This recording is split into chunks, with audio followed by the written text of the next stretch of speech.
10 липня у зоні відчуження відбулася урочиста передача нового безпечного конфайнменту від компанії «Новарка», яка була генеральним підрядником цього величезного проєкту, замовнику – державному спеціалізованому підприємству «Чорнобильська АЕС».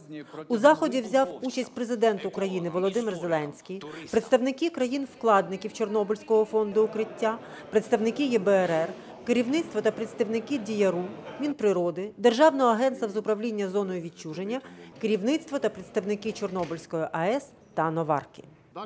Нагадаємо, що напередодні урочистості на станції 9 липня 2019 року в Києві відбулося заключне засідання Асамблеї вкладників Чорнобильського фонду укриття та чергове засідання Асамблеї донорів рахунку ядерної безпеки.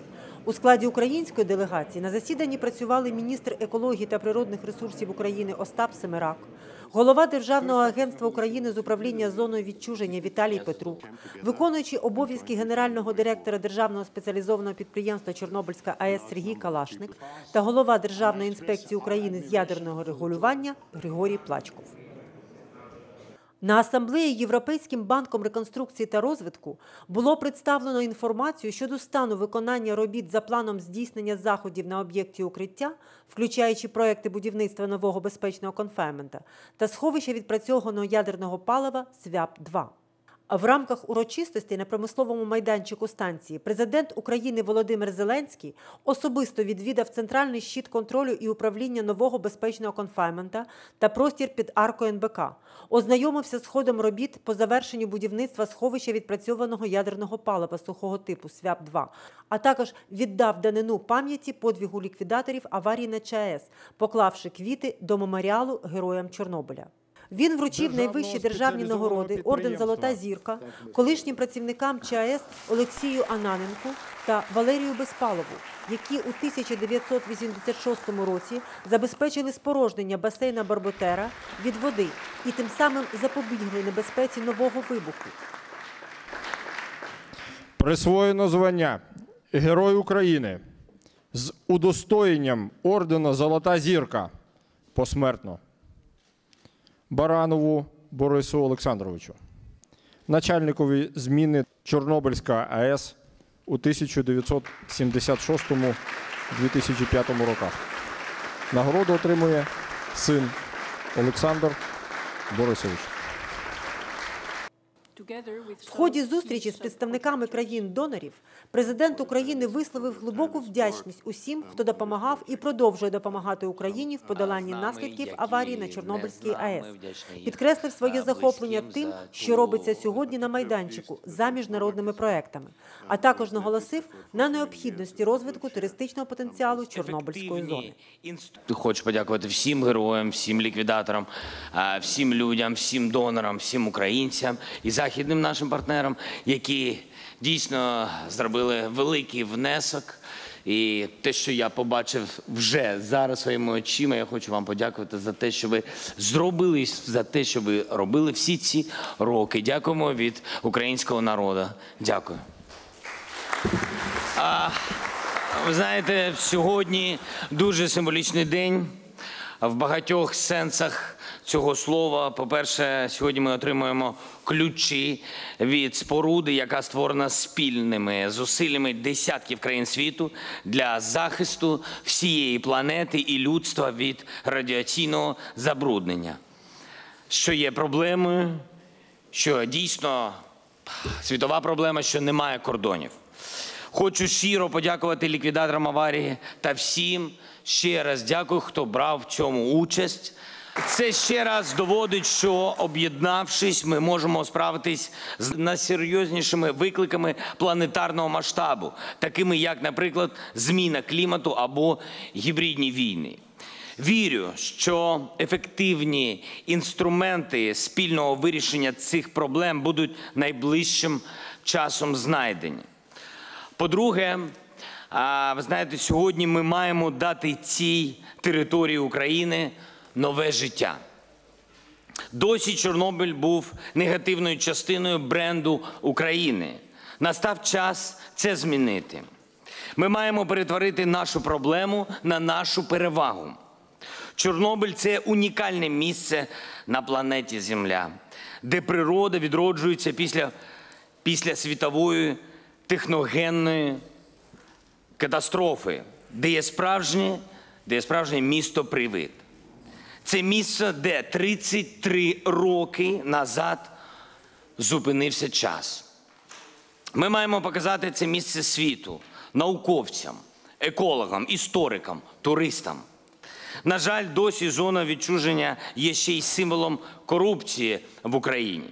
Це і хабарі, які силовики збирають з туристів, і нелегальний вивіз металолому та використання природних ресурсів.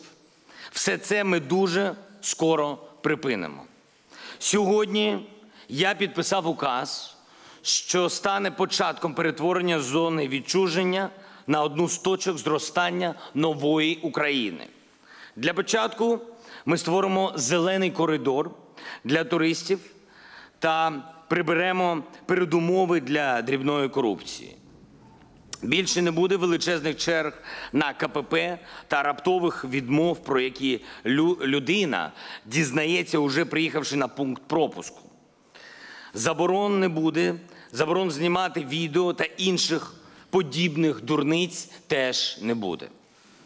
Давайте нарешті припинимо дійсно відлякувати людей, відвідувачів та перетворимо зону відчуження на науковий і майбутній туристичний магніт. Зробимо тут землю свободи, що стане одним з символів нової України. Без корупції, без дурних заборон. З інвестиціями та майбутнім. Зробимо це разом з вами. Дякую.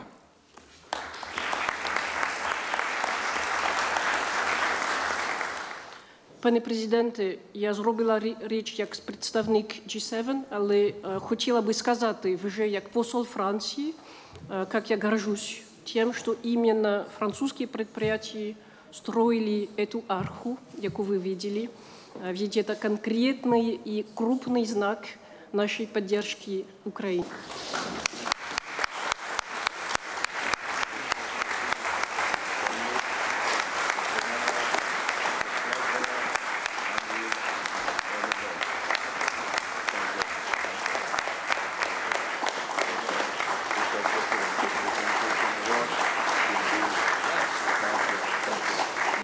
Приймаючи сьогодні цей символічний ключ, мої колеги та я усвідомлюємо стільки реальної фізичної праці, а не символічної, було зроблено для того, щоб настав цей момент.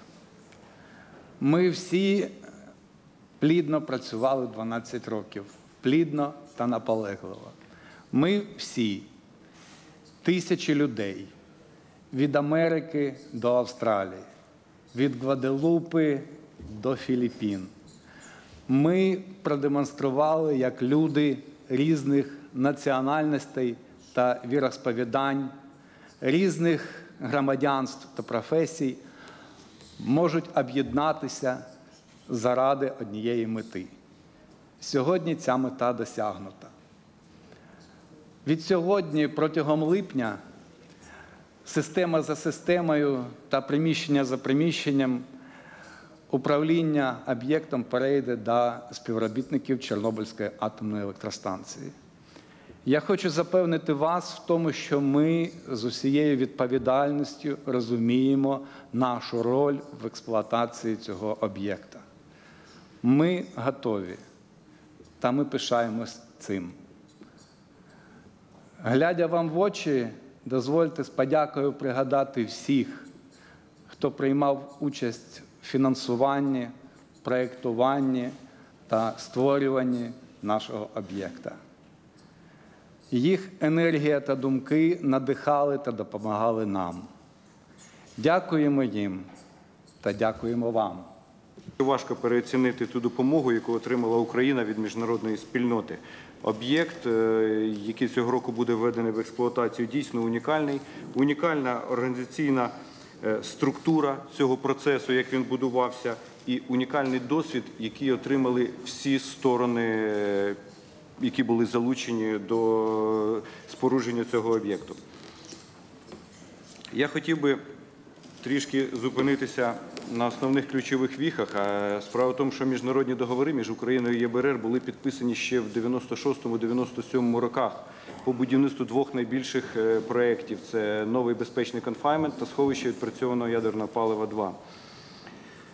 Концептуальний проєкт НБК був затверджений у 2004 році. У 2007 році в результаті відкритих торгів був відібраний підрядник. В результаті вони приступили в 2012-му до робіт з монтажу арки. У 2016-му ми були присутні під час переміщення в проєктне положення насування арки на 4-й зруйнований енергоблок Чорнобильської атомної станції. Цього року ми вводимо в експлуатацію. Те ж саме по сховищу відпрацьованого енергопалива. Майже такий самий тривалий шлях був по його будівництву. Він був трошки складніший, менш передбачений, але тим не менше ми знаходимося в стадії холодних випробувань. І я впевнений, що і підрядник, і Чорнобильська атомна станція докладе всіх зусиль для того, щоб ми вже цього року приступили до гарячих випробувань сховища і змогли перейти до експлуатації наступного року. Для того, щоб перевести 21 тисячу паливних збірок СВЯП-1 на СВЯП-2. Ви бачите, як змінився за цей час об'єкт укриття. Це разюча зміна, і ця зміна буде 100 років. Але єдине, що я хотів би підкреслити і повторитися, звичайно, це те, що введення арки в експлуатації – це лише початок, насправді. Початок по великій роботі, пов'язаній з перетворенням об'єкта укриття в екологічно безпечну систему. Що буде далі на території зони відчуження, яка утворилася в результаті аварії в 1986 році? Ця територія, вже закладена основна стратегія, буде розвиватися таким чином. Її межі, скоріш за все, залишаться в тій формі, яку ви бачите на карті України. Це 265 тисяч гектарів. З них 85% вже є Чорнобильський радіаційно-екологічний заповідник. Де-факто, після аварії тут вже є заповідник, тому що людська діяльність на цій території сягає всього 5% території. Решта територій, що не входять до заповідника, законодавча ініціатива вже є, відповідний законопроект знаходиться в Верховній Раді. Це буде територія спеціального промислового використання, де буде вдосконалюватися інфраструктура поводження з радіоактивними відходами. Саме тут знаходиться Чорнобильська станція, саме тут знаходиться сховище відпрацьованого ядерного палива, яке будує енергоатом, а також об'єкти поводження з радіоактивними відходами. Основні завдання на майбутнє, які лежать перед Державним агентством, вони зосереджені саме на території промислового використання. Ключове завдання, яке стоїть перед нами, це введення нового безпечного конфайнменту в експлуатацію, виконання міжнародних зобов'язань Україні по демонтажу нестабільних конструкцій, введення в експлуатацію сховища відпрацьованого ядерного палива 2, а також будівництво сховища для проміжного зберігання осклованих високоактивних радіоактивних відходів, що мають повертатися з Російської Федерації. Ці роботи наразі у нас відбувається проєктування, і я думаю, що вже цього року ми приступимо до безпосередньо будівельних робіт. Ну і, звичайно, приймання інших радіоактивних відходів від НАЕК «Енергоатом». Інше питання, яке було певною мірою несподівано для Державного агентства, але яким Державне агентство буде опікуватися, а особливо після сьогоднішнього указу, це буде якраз робота з відвідувачами. Кількість охочих відвідати зону відчуження і подивитися, які зміни відбуваються на нашій території, з року в рік росте. Ми вважаємо своїм обов'язком не просто показувати, а показати, до чого може привести ціна людської помилки і який крихкий насправді наш світ. І в той же час, щоб люди побачили, як природа може самостійно споратися з людськими, знову ж, помилками. Зі своєї сторони, як голова Державного агентства, хочу запевнити, що відвідування в зоні відчуження ми прикладемо максимально зусиль, щоб це було безпечно, а також з дотримання усіх правил перебування в зоні відчуження, дотримання правил радіаційної безпеки. Згідно з контрактом, успішне завершення пробної експлуатації НБК, яка тривала 72 години та закінчилася 25 квітня 2019 року, є початком гарантійного періоду, етап дослідно-промислової експлуатації, який триватиме 1 рік. Після завершення процесу приймання передачі об'єкта в цілому, ЧАЕС отримає ліцензію та перейде до експлуатації комплексу НБК і демонтажу нестабільних конструкцій об'єкту укриття.